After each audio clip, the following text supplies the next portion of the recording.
Good afternoon, Capital City. It's time for our health spotlight.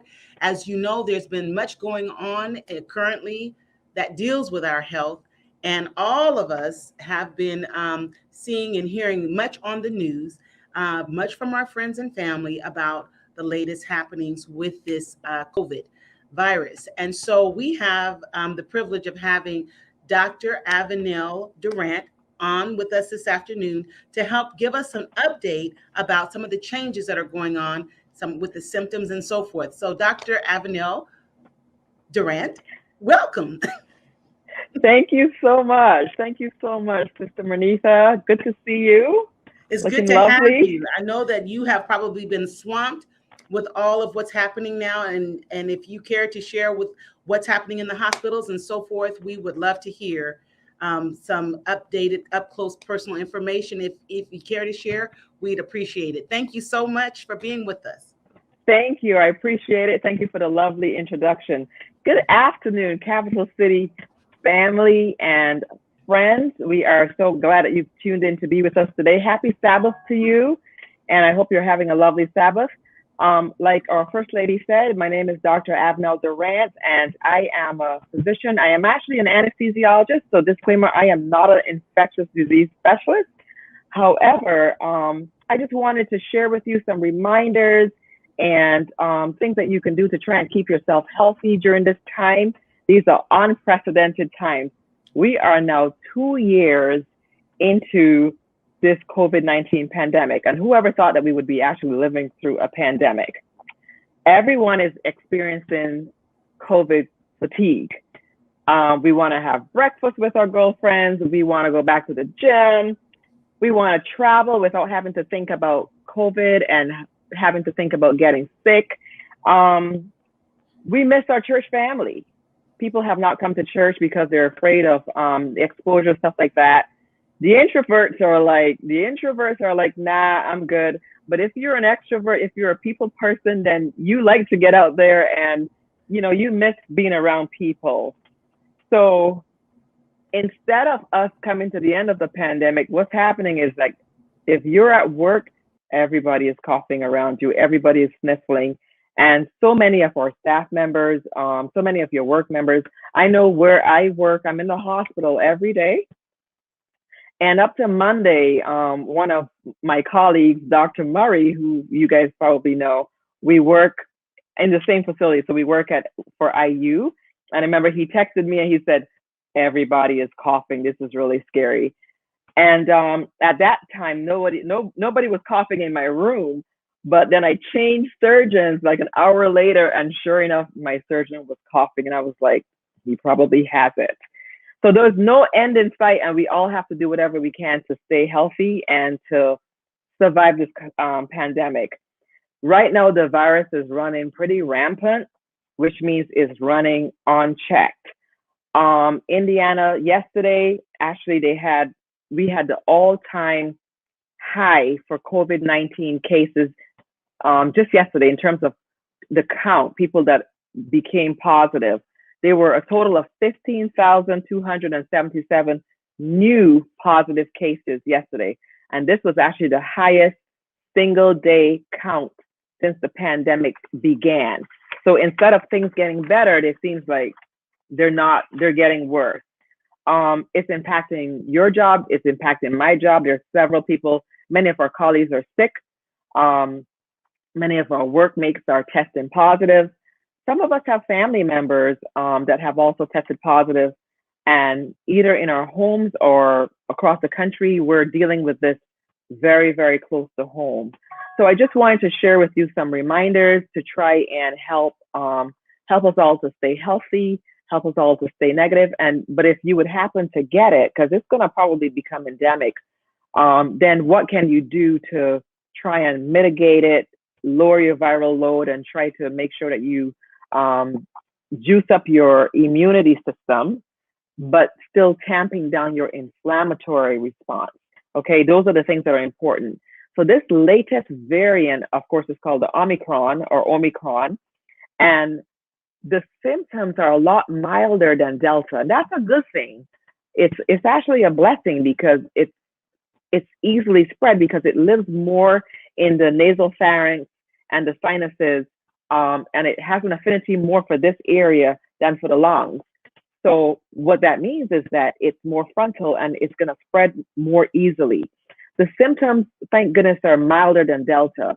So with the Delta variant, what people told me, what my colleagues told me, some of them told me that they felt like they were going to die, like they couldn't breathe, they were so short of breath. Some of them, the stats never fell, like the O2 saturation never really came down, but they were feeling very sick and just not well at all.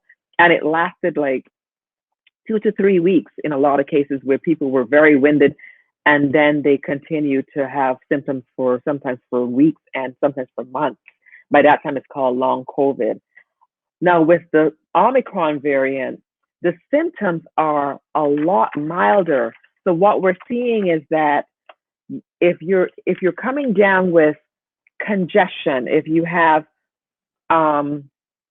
fever, if you have a cough, if you have any muscle aches, if you have headaches, then those are all symptoms of COVID. And I'm gonna just bring up my, so I said runny nose, cough, fever, chills, muscle aches, or myalgias is the other word.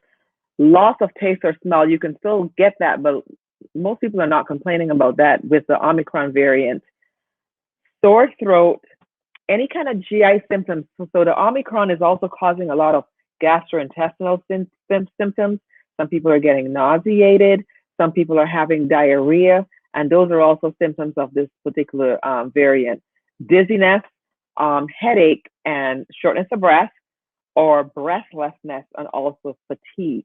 If you're experiencing any of these symptoms, very possible that you have COVID and you need to be tested. You don't want to assume that this is just sinus congestion. You don't want to assume that this is just a cold. You don't want to assume that it's the regular flu. It could be those things, because actually the flu is also coming back to us. And many people are also suffering with the flu. But you definitely, if you've had an exposure, even if you don't think that you have it, my suggestion, my advice is that if you're having any of those symptoms, that you need to get tested for COVID, because you could very well be positive. And you want to know, this is not the type of thing where ignorance is bliss. You definitely want to know if you have COVID.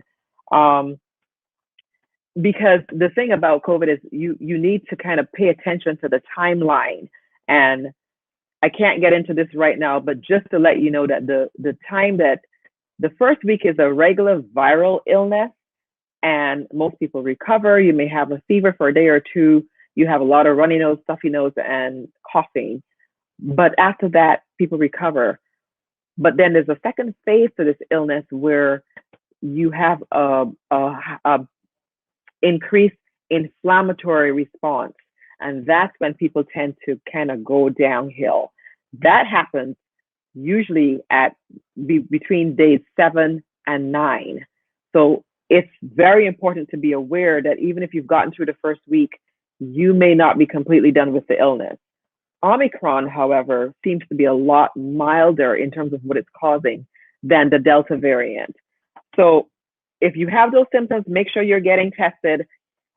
If you don't go anywhere and you live by yourself, the virus is not going to come and look for you. But if you have to go out, if you have to go out to a job, if you have to go out to school, if you have to go anywhere, then you're going to probably encounter the virus, possibly. And so some of the things that are very helpful are some of the things you already know, but I'm going to just go over it. One of the most important things that you can do to protect yourself and your family members can do is you have to wear a mask. This is not political. This should not be Democrat versus Republican versus independent. Everybody needs to wear a mask if you have to be out. It is proven that it's a very effective way to shield yourself from the virus coming towards you. And in terms of a mask, many of you, at first we were told, wear anything over your mouth and nose, whatever you have. And so a lot of us got very pretty decorative cloth masks like this one. And whereas these are better than nothing, it's time to upgrade your mask. So what I would suggest, and what is being suggested by the CDC as well, is that you upgrade to a surgical mask. And with the surgical mask, it actually does a better job of containing, like if you were to sneeze or cough, it contains those particles a little bit better. So make sure that you have a surgical mask on. If you want to then cover it or wear a pretty decorative cloth mask over it, then that's fine. And then there are the KN95 masks, which are made in China, and they are, I don't know if you can see it, they are very effective as well, but they've not been certified for use in the United States, at least not for healthcare, not in a healthcare setting. But they're good, they're effective, and if you have it, then you should definitely wear a K95. Now, if you're in a hospital, setting in the U.S., the mask that we are wearing, especially when we encounter COVID patients, or if you're in a room where people are coughing, or if you're just in the room, period, I'm now wearing an N95 every day. So we're wearing the N95 made by 3M. And there are two types of N95s that are very effective. There's this one, we call it like the fish mouth N95, because it has a very broad front and it's very comfortable to wear. It opens up, there's a pretty big opening in the back here. It's very comfortable. You can breathe a lot better. And then of course there's the green N95 as well that you may be familiar with. It's a very small opening in the back that fits you. It fits very, very snugly, so you really can't smell very much coming towards you, which means it's stopping the particles, but it's also kind of hard to breathe. So this is the one, if you can get a hold of the 3M mask that has a fish mouth opening, then you can, put it on, and you want to make sure that you have your mouth and your nose covered. It is not adequate to cover only your mouth. It needs to fit firmly over your nose, all the way down to your chin on both sides. And then if you want to have a fashion statement, then you can go ahead and put the cloth mask over it, and then you're good to go. But you should not be going out anywhere where you're going to be encountering people. That is, if you want to go to the park, that's fine. But anywhere where there are going to be people, you should definitely have a mask on. And this is a very safe and effective way of protecting yourself. The other thing to note is that it's very important to continue to keep an eye on your diet. Very important that you're eating right, you're drinking a lot of fluids. You need to be consuming a lot of water specifically in order to keep your immune system in tip-top shape. You want to be reducing juices, because of course juices have a lot of sugar, and that's exactly what you don't need right now, because it literally pulls your immune system down from the time the sugar hits your system, at least for 2 to 3 hours. You're compromised during that time. So water, green leafy vegetables, kale and other salads every single day. And then there's a super flu bomb recipe that Debbie Jones, Sister Jones, was nice enough to share with me. And I made it for myself and my family, and we were able to use it all week. And I think it was very helpful as well. And it has garlic, onions, turmeric, fresh ginger, cayenne pepper, honey, and water. And the reason why this is an effective natural antibiotic, antiviral, is because garlic and onions and turmeric and ginger are all anti-inflammatory, and they all boost your immune system. So that's something that we used this week, and we were sipping on it for the entire week. And I think it really helped everybody to try and stay healthy. And those that have had COVID, it just helped to keep keep them feeling better and bring them back to health quicker. In addition, there are certain supplements that you should not be without, your home should not be without right now. And you need to be encouraging everybody in your home to use this. And those are vitamin D. So I'm actually using vitamin D, and I use 5,000 units per day. So pretty high strength. We know that in the winter, the vitamin D levels, those of us who have a little bit of pigment, the melanin in our skin actually hinders or inhibits the absorption of vitamin D from the sun. So it is imperative that you are supplementing with vitamin D. If you have if you have not had your if you have not had your vitamin D level checked, I encourage you to have your doctor draw your blood and have your vitamin D level actually checked. I had mine checked in October and it was actually low. It was on the low side. It was lower than the normal range. So I knew that I had to kind of make sure that I'm taking vitamin D every day and not just 1,000 or 2,000. You want to be taking like 10,000 units a day in order to get your level up and keep it on the high side because the normal range is from 30 to 99. And in order to fight an infection, you want to make sure you're towards the high range. So it's not a vitamin that you can very easily overdose on. So definitely you want to be getting on vitamin D. The other dietary supplement that's very, very important is zinc. So zinc, I try to take 50 milligrams a day. 40 or 50 is usually adequate per day. It's very good for immune health. It helps to inhibit the virus from actually binding to the cells in your nasopharynx and oropharynx. And well, it has to bind in order to get into those cells. So for those who have a bad reaction to zinc, there's some people who seem to be allergic to zinc or it causes an abnormal amount of nausea. You want to take maybe a zinc lozenge instead of the zinc pill, but you got to get some zinc in your system one way or the other. And of course, trusty old vitamin C. Continue to take the vitamin C. I would say 1,000 milligrams a day, 2,000 milligrams if you have COVID, or if you think you've been exposed, you definitely need to up it. This is a water-soluble vitamin, so this is not something you can overdose on. You will urinate it out, the excess. Another supplement that I have been taking throughout the pandemic is garlic. And so in addition to taking garlic, fresh garlic, like in the Super Bomb Flu, I have been using something called high allicin garlic, and it comes in like 600 or 500 milligrams. This one is 1,000 milligrams. It's 1,000 milligrams per pill, and actually it doesn't say.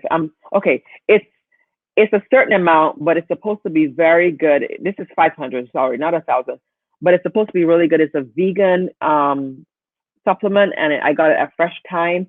And high allicin garlic, because garlic supports the immune system, but as well as tamping down the inflammatory response, is something that you definitely need to want to be taking.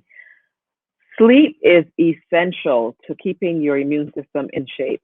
If you're not getting sufficient sleep per night, you're definitely at high risk for picking up viruses and bacteria. And if you have two people that are exposed to the virus, one doesn't get sleep and the other one does, very likely the one that gets sufficient sleep is less likely to convert to positive. Whereas if you are sleep deprived, then you are compromising your immune system. So you're going to be more likely to test positive. So you can take melatonin if you have trouble sleeping, and it's worth it to get a good night's sleep.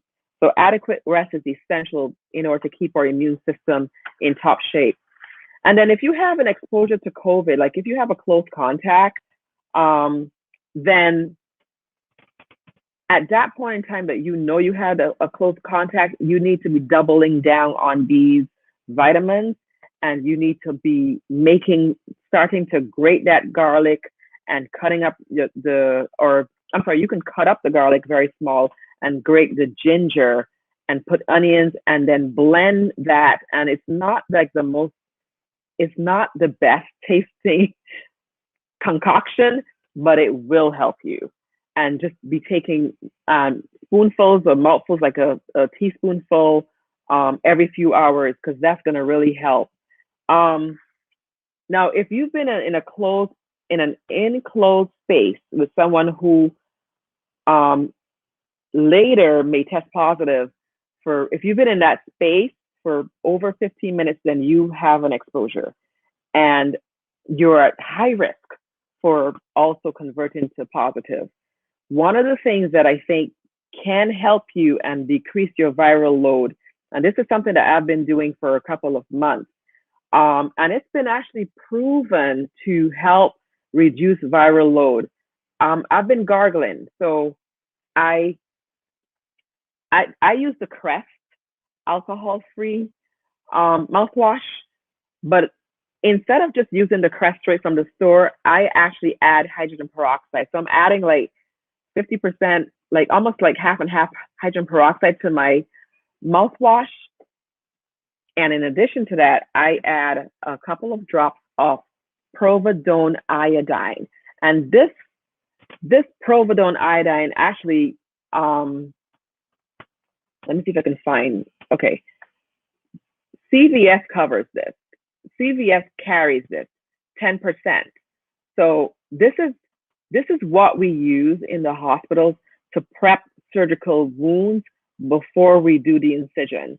So in order to get rid of all the bacteria that would be on the skin, we scrub the skin. Those of you who have come to surgery, this is what we do with providone, iodine, and alcohol. So there have been studies that have shown that if you gargle with providone iodine, it needs to be diluted. It's way too strong. You can dilute it half and half with tap water, or even just to put a few drops in your mouthwash every day, morning and evening, and you gargle with it, it does decrease the viral load. My dentist, he has us gargle for like a minute, which is really hard to do because you tend to gag. But they use a hydrogen peroxide mouthwash, and he has us gargle, and it has been proven to decrease the viral load, so that patients who might come in, because they don't have patients test before they do dental work, so they might be encountering some COVID positive patients, and this has helped to keep them healthy as well. So these two things added to your mouthwash, if you haven't been doing it, I would very strongly advise that you start to do it. It's inexpensive, very effective. Hydrogen peroxide and providone iodine. Some people also use, like they would put some providone iodine on a Q-tip and clean the nostrils, because that's where we know the Omicron variant is living and multiplying. So they may kind of use the Q-tip and wipe the nostrils out pretty frequently. I don't really like to put stuff up my nose, so I do something which I can tolerate, but other people can't tolerate. I actually do sinus rinses. So I've been using my neti pot pretty frequently within the last 2 weeks, especially, and there's a saline, there's a sinus rinse that you can use. This is by Neil Med, and you add. I use distilled water or boil your water. I would not put tap water, and I don't advocate to put tap water up your sinuses. But if you want to do a sinus rinse, use distilled water, and actually like Walmart or CVS or any pharmacy sells big gallon jugs of distilled water. Use that, or boil your water, let it cool down, of course, and fill it up. Put in this is the saline mix for the sinuses, for the sinus rinse. And then I've been adding a couple of drops of providone iodine to my water. This is very effective in killing viruses and killing bacteria. So those are some of the things that I've been doing to help me keep healthy. I really think that it has been very effective, because I know I was exposed to COVID, unfortunately, over the Christmas weekend, and I was, thank God, for His grace and mercy, I did not test positive. I continue to do it because I also encountered the virus at work. I know I do, because people are coughing and hacking, And as you know, the CDC recently changed its guidelines for quarantine for those that are testing positive from 10 days to 5 days. Well, what that means is you're having people coming back to work in your space and they're still positive. And even though we know that the virus, you can start to be contagious 2 to 3 days, maybe about 1 to 2 days before you start to have symptoms. So you may be exposed to somebody and they didn't even know they had it. So one, they're coming to work and they probably haven't tested positive. Two, they're coming back to work before they have converted back to negative. So definitely in the healthcare setting, I know we're working with people who are COVID positive. And because of that, these things that I just talked about, especially the rinses, especially the iodine to gargle with, it's not something that's hard to find. CVS carries it. It's not expensive. These are very inexpensive ways that you can keep yourself safe. So at some other time, I'll have to talk a little bit more about the pathophysiology and what's going on in your body that makes some people so sick and others don't get sick. But we're just grateful that the virus has mutated into a variant that's actually less harsh than the Delta variant. Now, as far as vaccinations versus vaccination versus not being vaccinated, I am not here to push one versus the other. That is your decision. What I can tell you is that we really are seeing in the hospital that a lot of people that are getting very sick are those that have not been vaccinated. Of course, there have been concerns about these vaccines. There are newer vaccines. Yes, we cannot tell you what's going to happen in 10 years. That is true. And there have been some people that have had bad reactions to the vaccines. I think that to deny that is just being very dishonest. Most people have done quite well, or they have only had a day or two of symptoms.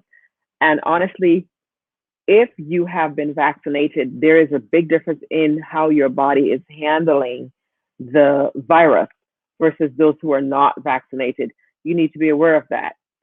Indiana recently came in last, dead last, 51st in terms of its safety for safety measures for COVID-19. They took into consideration transmission, hospitalization, death, positivity. In other words, how many people that test are actually converting to positive, and vaccination rates. And we were dead last. So what I'm saying that to say that COVID is out there and it's spreading like wildfire, and we have to be mindful of this. We have to protect ourselves. If you can get vaccinated, then I think that you should. And it will help to protect you. But these are things that you can do regardless of if you're vaccinated to help protect yourself and your family. Thank you so much. I will turn it back over to our hostess. Well, I got my water. Now, as far as that garlic and onion, I might need a little tomato sauce and some pasta to go with that. So add some honey, do whatever you need to, even if you have to put it in some orange juice. I'm not a big orange juice fan because orange juice and juices have sugar, but it's better than not taking it at all. Those things are very helpful. I have my coconut water. Yeah. I don't like water, by the way, so I have to push myself to drink water. And what I've been doing is adding some lemon or lime to my water, and I find it so much easier to go down if I just add something to it. Yeah, so we have to find easy ways to try to be healthy, but we still need to make those changes, right? Absolutely, absolutely. Yeah. So thank you so much, Dr. Dorant, for joining us and enlightening us with all the information that will help better serve us to be protected as we deal with this virus. You're very welcome.